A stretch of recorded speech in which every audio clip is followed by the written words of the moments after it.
Sa lahat ng naghahanap ng foreclosed unit dyan.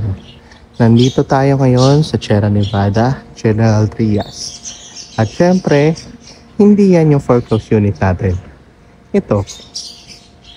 Meron nga pala tong 102 square meters na lot area at 75 square meters na floor area. Meron niyang 2 bedroom, 1 toilet and bath. May malawak na living area at malaking kitchen. Tara silipin natin.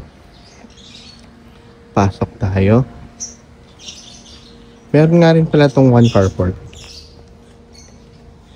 Pwede ka rin mag-park sa labas kasi yung caretaker natin is may sasakyan at nasa labas naman yung ginagamit nila. So, I think walang problem. Sila nga pala yung mga nag-aalaga ng unit natin.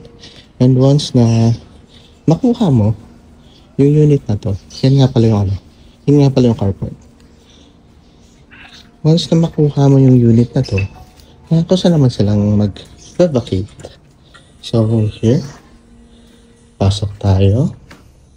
Andito tayo ngayon sa living room. Malawak siya, tsaka high ceiling. O nga pala, natanong ko nga pala kila ate, kila ma'am, walang tuloy yung unit, so wala tayong magiging problem sa roof. Ito nga pala yung kitchen. Malawak yung kitchen natin. So, okay na okay siya.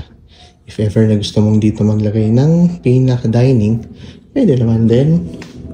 Meron din tayong access door papunta sa garage. So, ang medyo downside lang natin dito, syempre dahil foreclosed unit nga. Okay, yun na nga, naputol yung video natin. Napuno yung aking storage. Yun nga, tulad ng sabi ko, meron tayong mga kailangang ipagawa. At disclaimer nga pala sa natin, dahil foreclosed ito, as is where is tayo. So, talagang ikaw nang bahala kapag nalipatan na. Let's go. Kaya tayo.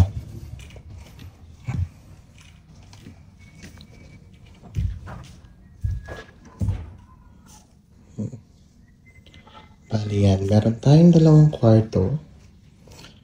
Isa, 2.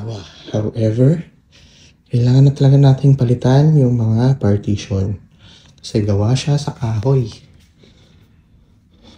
Hindi katulad ng mga bagong bahay ngayon na ginagamit na is mga gypsum.